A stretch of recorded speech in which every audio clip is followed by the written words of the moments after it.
Hello everyone, welcome to the Red Men TV. I'm Paul Mach, and this is the starting 11 prediction show for Liverpool versus Wolves. It's a 7:15 kickoff this Sunday, and before we get into it, yes, Chris Pajak is working from home today. Lucky him. I have to pick a Liverpool side out of the walking wounded that remain available to Jurgen Klopp for this game. Interesting. We don't know the fitness of a number of players, but I'm going to start with what I've been doing of late in these, is talking through who definitely won't be available. Now, of course, we know Virgil van Dijk and Joe Gomez.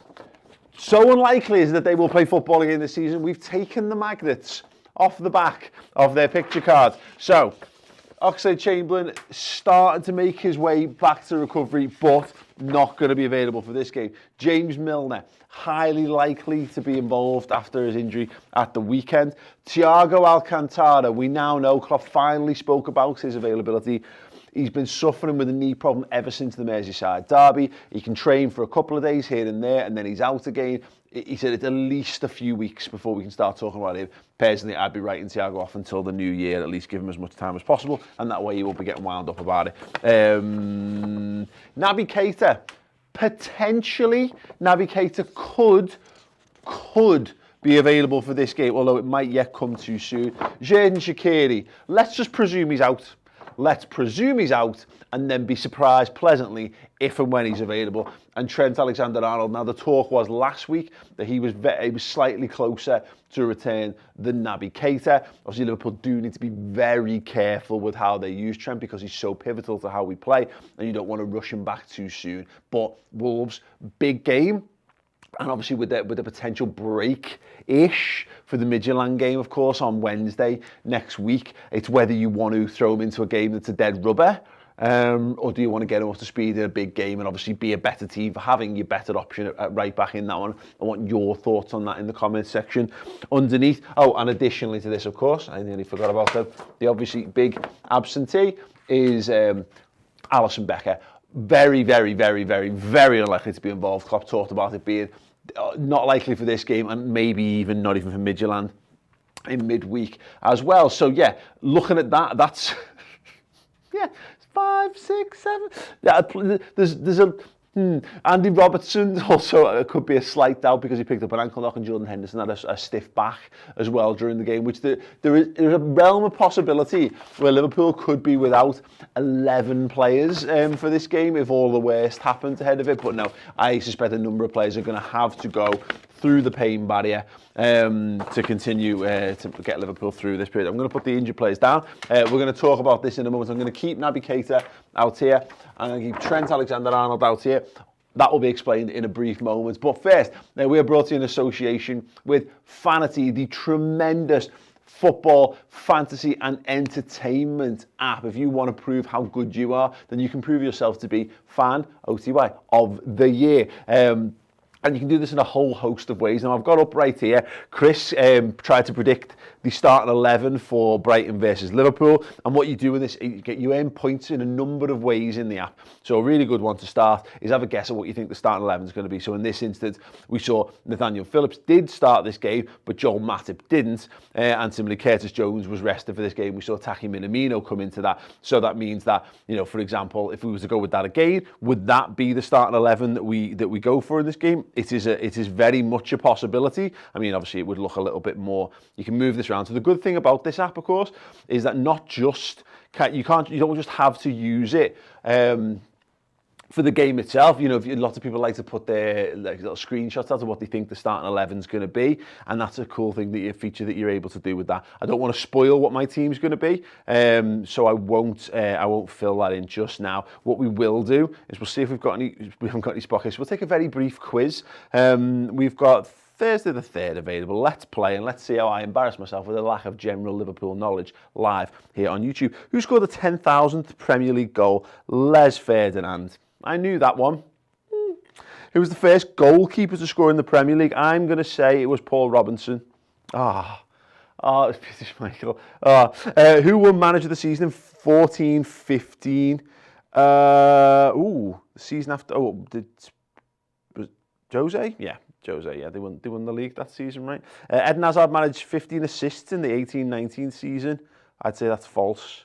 It's true. There you go. Who cares? In 18-19 league season, Man City scored 100 goals.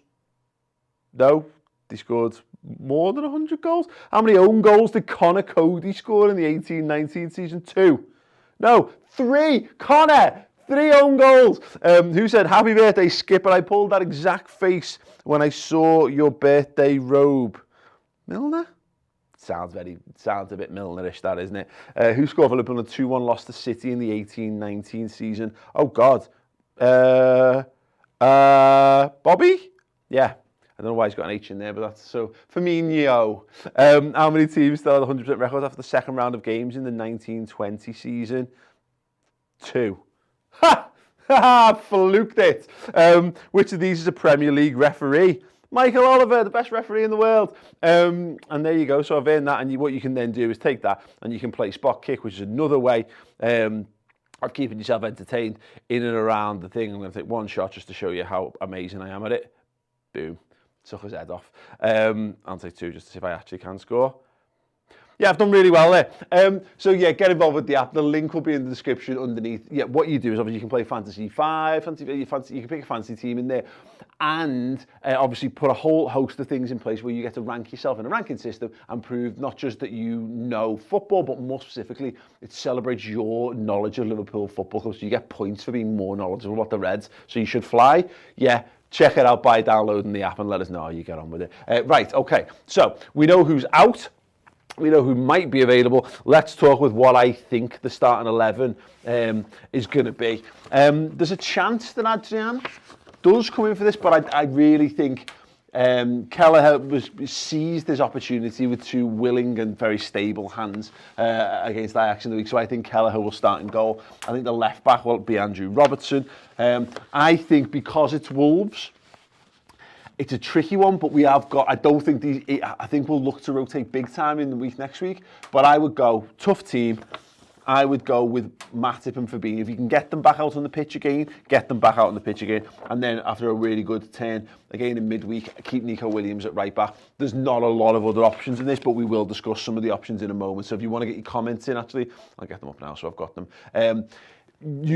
Put Mate first, so you know you're talking to me, and anything you want me to discuss selection-wise. Like Crazy Chris here, for example, saying Keller greater than Adrian. I think it's an interesting show. Now, I would put Gini Wijnaldum in the 6, because I think we were much better for having him sit deeper and allowing this man, Jordan Henderson, to raid forward and support the attack.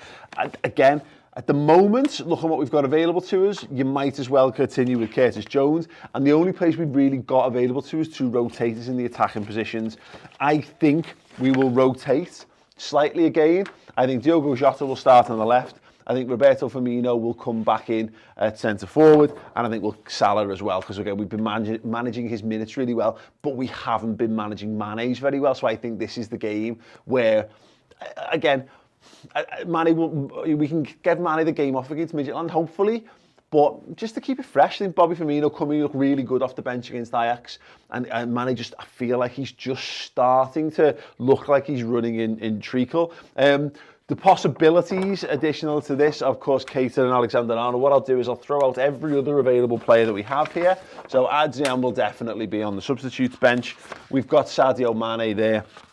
Reece Williams is a consideration, I think, alongside Nat Phillips, if we want to rest and rotate a little bit at the back. Kometio's there. I'm going to take the bold thing, and I'm just going to drop him out of contention for the moment.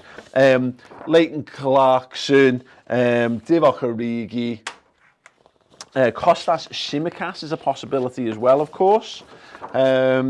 Jake Kane and Takumi Minamino. Right. I don't know that I'm going to get the substitute bench nailed spot on here, so I'm just going to take Kane and Clarkson just out of the way for the moment, and that leaves us 1, 2, 3, 4, 5, 6, 7, 8, 9. But wow, well, wouldn't that be nice? Although it is dependent on Trent and Keita. If we take Trent and Keita out of it for now, then the substitutes bench could potentially look like this, which is, I think you'll agree, a little bit thin on the ground in terms of overall body players. That would put us with 2 centre halves, a left back on the bench, and then it's 3 forwards. So you might see. Okay, let's have the conversation. about who might be potentially available. We've got Logan Foles, love here, saying put Firmino behind Mane up front. Now that's a possibility because the midfield thing, Gini Wijnaldum's not. They'll do everything in their power to make him not play on Wednesday night. But this might be a game too far for Gini. He has played a ludicrous amount of minutes for us. Curtis Jones is still a young lad and needs managing. Henderson's only just coming back from fitness. I'd like us to be able to do something here. So there is a chance there. So actually, if you were going to do that, let's maybe do something like, okay, let's ask Gini to go one more. We'll keep Curtis fresh. And yeah, let's go with like Bobby Firmino in there. We'll do 4-2-3-1. And Sadio Mane comes in there for. It will be that if it's... Dear Lord. It'll be that if it's anything. That is a possibility. Again, it leaves you... It's what leaves you on the bench, I think, is a problem in this one, because you might need your substitutes bench, and that leaves you with Origi, Minamino, and Kurt Jones as your game changers. I would only do... The only way I would change formation is if you to take Gini out, and therefore you trust in a Henderson-Jones midfield 2 against Wolves. Not to say there's necessarily anything wrong with that, but yeah, it's untried really so far, so that's an issue. I think, yeah, I'm going to stick with what I had for the moment and go with that, because again, having Mane as an option on the bench gives us a little bit of something to talk about. What else we got here? Fabinho midfield, Gini rest. Phillips has looked good at it. That is a really interesting shout from Matthew Granger. I really like that. So let's try. Okay, let's go with Nat Phillips in there. Let's take Gini Wijnaldum out and let's put Fabinho in there. Okay, yeah. You know what? I really like the look of that. I think that's got legs. Are we in agreement? Is that something we want to go with? Obviously, notwithstanding, if Naby Keita's back fit, I'd just bang Naby in there somewhere again, just to give a little bit of respite to it. But yeah, hopefully we'll put Trent there and we'll put Naby there at the bottom of the substitutes pile, in the knowledge that we don't quite know whether they're going to be ready for this one. Even if they're back in training, is it right to just chuck them straight in what is a big game? Maxi King saying I think Phillips will play. Tech Paul saying Adrian Chimikas, Fab, Williams, Phillips, Hendo, Jones, Minamino, Mane, Firmino, Salah. Ooh, wow, that's a big load of change. I don't want to underestimate Wolves, so I do think we will go as strong as possible. Now, the question over Nat Phillips is, there are games that suit Nat Phillips if the team's going to play direct. Like if they've got Raul Jimenez and they're going to use him more aerially, then Nat Phillips I think would naturally suit that. Now we know, of course, obviously really bad news, Raul Jimenez isn't available, and we wish him all the best, of course. But they're going to be playing on the ground. They're going to have a lot of tricky, pacey players, and I'm not sure Nat Phillips is the guy for me in that. So I will stick Fabinho back in there for now. I will put Nat Phillips back on the substitutes bench. And maybe Reece Williams in this, because I think he's got a little bit more recovery pace as an option. Okay, actually, you know what? I will try that. I'm going to go. How's this? That. Boom. Are we liking that? So, that gives...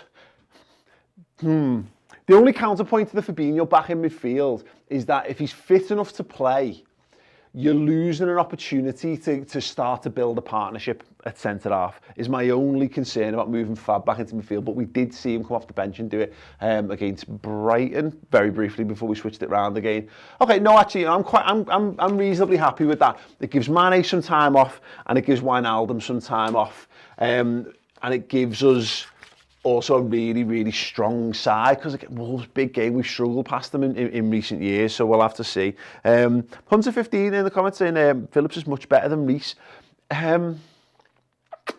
I think there's much of a muchness between the two of them. I think Phillips looks more obviously better, because I think he does some of the fundamentals of defending more than Williams. I think Williams tries to play a bit more football, so it's a bit more of a natural fit for how we play. I don't think this is the kind of game for Nat Phillips, if I'm honest. I think if we're going to use Kelleher for being a footballing goalie, then I think the more footballers we've got, more footballing centre-halves, I think makes sense. So I think it'll be Fabinho at the centre-back position alongside Matip. or Reece Williams. Or who knows? I've lashed him on the floor. Maybe Billy Cometio comes in out the cold. Who knows? But no, I'm going to go with that. So I'm going to go Kelleher, Robertson, Williams, Matip, Williams, Fabinho, Jones, Henderson, Jota, Firmino, Salah. If you agree or disagree, that's what the comment section's for. Do drop a like on this video. And if you want to pick up one of these wonderful Redmen TV Christmas jumpers, you can do from our merch store. Just type Redmen merch in on Google. Or if you're live on YouTube, I believe there's a little shelf underneath it. You just go down, have a little scroll through, click through to the shop and have a little peruse of the various things that we've got going on there. But yes, loads of stuff happening. We'll put a little clip up at the end so you can have a little closer look at all the Christmas stuff. But yes, other than that, hope you have a wonderful Thursday. Hope you have a wonderful weekend, and hopefully Liverpool get 3 points after Arsenal dick Spurs in the North London derby, and we clear top of the league. Wouldn't that be lovely? Yeah. A like on the video makes that happen. Don't forget that. We'll be back on Sunday with a live watch along from 7 p.m. So tune in for that, and we'll see you there.